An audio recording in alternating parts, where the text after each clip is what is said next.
Hey guys, so today I'm actually going to be reviewing a couple things I got in the mail last week. The collection is from the Covergirl Ready Set Gorgeous collection. I have the foundation right here. This is in 220 Soft Honey. I will be applying this on myself and I will show you guys what it looks like. The second thing I have here is the Covergirl Ready Set Gorgeous powder, and this is in 215 medium.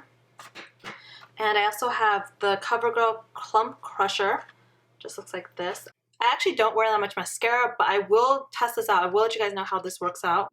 I also received this CoverGirl XL Nail Gel, and it's in Whole Lotta Guava. This is actually a really gorgeous, like bright pink color. I have a picture on Instagram. I'll link it down below, and I'll insert a picture of it like right here for you guys so you guys can check it out. And I also received this lip gloss. This is in 620 Colorlicious. I'm not a big fan of these pale lip glosses that have like iridescent shimmer or whatever, but I will try this out. I will let you guys know how this works out. Okay, so I have this foundation right here. I'm going to apply this to the back of my hand. So the thing about this that's really good is it comes in a squeeze tube like this, so for easy application. So I'm going to take my Real Techniques Expert Face Brush. I'm going to dip it into the foundation like that. I don't know if you guys can tell, but I have some acne scarring right here. I have a pimple right here, and I have little just little red imperfections in my face. Let me just apply it into the side of my face first. This is actually not going to be a first impressions because I did use this foundation a couple times since I received it. But I have to say the staying power of this foundation is pretty good. I feel like this foundation works really well with my skin tone, which is oily combination. I get oily in my T-zone, but I do have a little bit of dry patches on my face. Not a lot, but every once in a while I do get dry patches. And I want to say this foundation is medium coverage.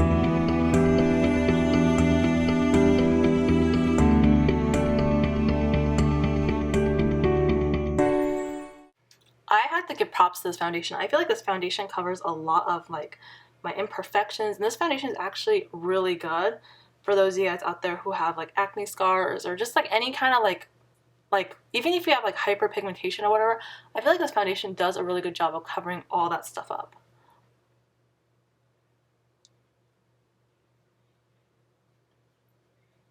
So this is this half of this face. I don't know if you guys can tell, but like all my acne is pretty much covered up. It looks legit. Like this stuff looks like it looks perfect. So let me just blend out the rest of my face.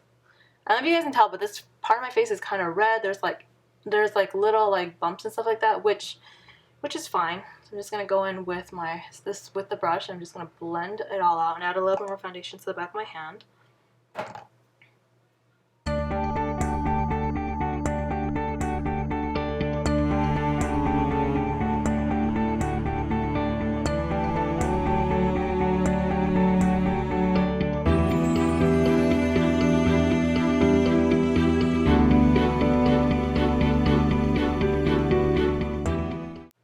Now I wouldn't say this foundation is like long wearing because I wore it yesterday pretty much all day, and this foundation kind of rubbed off my nose area, which I do touch a lot, and it kind of rubbed off on other places in my face like my cheeks and my forehead a lot. So the next thing I'm going to do is I'm going to apply the powder, which just looks like this. This is in 215 medium like I said before.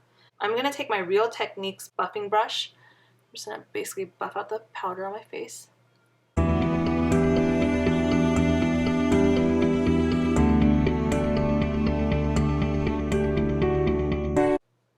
I think if I even want to, I can put a second layer on this side, and I don't know if you guys can see, but there is a little, you can still see a little bit of darkness coming out from the acne scars I have, but I think if I was to add another layer, I'd be able to get rid of it.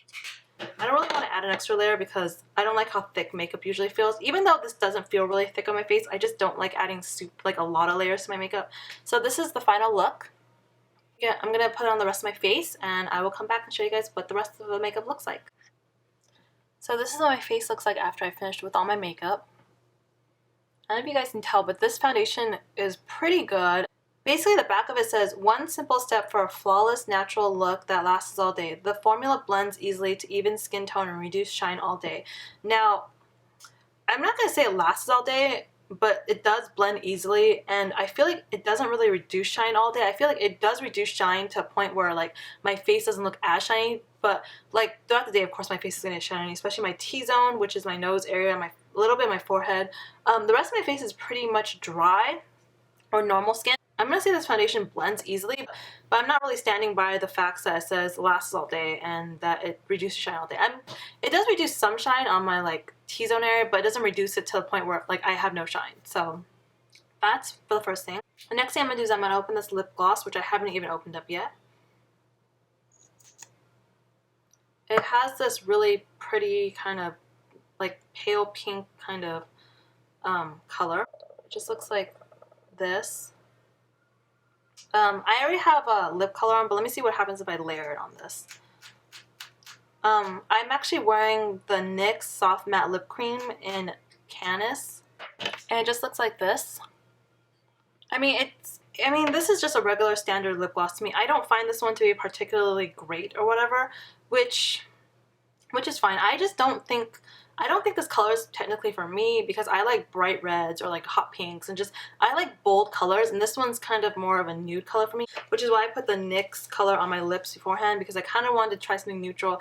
I didn't want to go bold and put a red on my lip and then have to put this one on afterwards. But this is a nice color for those of you guys out there who like neutrals or like nudes or like not even nudes. If you like pink colors, like light pink colors, I would say this is good for those of you guys out there who like that color.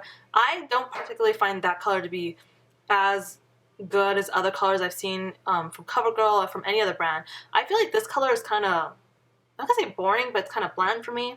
So the next thing I'm gonna do is I'm gonna open the Covergirl Clump Crusher.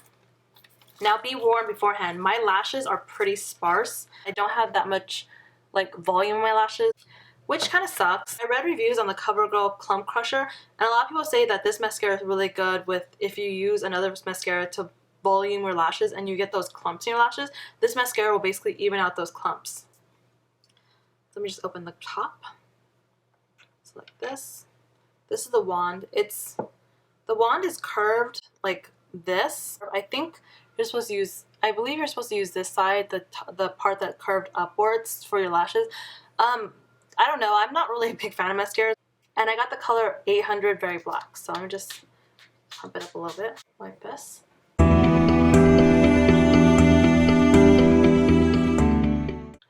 Now you guys can tell from this eyelash to this one. This one I didn't do, this one I just did. This eyelash definitely looks not clumpy. It does give a little bit of length, which is good. It doesn't clump. Yeah, I feel like this mascara doesn't clump, but it does give a little bit of length. It doesn't give curl. It doesn't, I don't know if it holds a curl because I don't curl my lashes often. My outer lashes curl like automatically. My inner lashes don't necessarily curl, but I feel like this mascara is pretty good. If you use two different mascaras, one that clumps, you might want to use this one afterwards to just apply it so that way it won't clump. The last thing I have to talk about is this color, Whole Lotta Guava. This is by Covergirl. It's their XL Nail Gel. I love bright colors in general. I think I can even wear this nail polish probably in winter or fall because I really love bright colors. So I think this is a good color for those of you guys out there who want something brighter, who want something fun or festive for like fall or even winter. I honestly wear bright colors all year round. I don't really mind, but this color is absolutely gorgeous. So my final thoughts on these products are that this is a really good foundation for those of you guys out there who are looking for a drugstore foundation which covers up pretty much any acne scarring you have. And I think this powder is pretty good for setting the foundation, which is a plus in my book. I'm not really certain about the mascara because I don't wear mascara often, but I feel like this mascara actually does keep the clump out of your eyelashes. The lip gloss is nothing special to me, it's just a pinky nude lip gloss. I feel like this nail polish is really good. Unfortunately, for those of you guys who are wondering if it's actually a real gel nail polish, I'm not going to say this is a real gel nail polish because this chipped within, I think, 1 or 2 days after I applied it, and I applied Seche Vich on top. This nail polish is not truly a gel nail polish, but I think for the color payoff, it's really pretty and awesome for spring or summer. If you don't wash your hands like as often as I do because I'm usually cooking or I'm just doing random things around the house, I would say this will probably last 2 or 3 days, depending on if you like wash your hands a lot or whatever. So that's my thoughts on these products. Bye guys!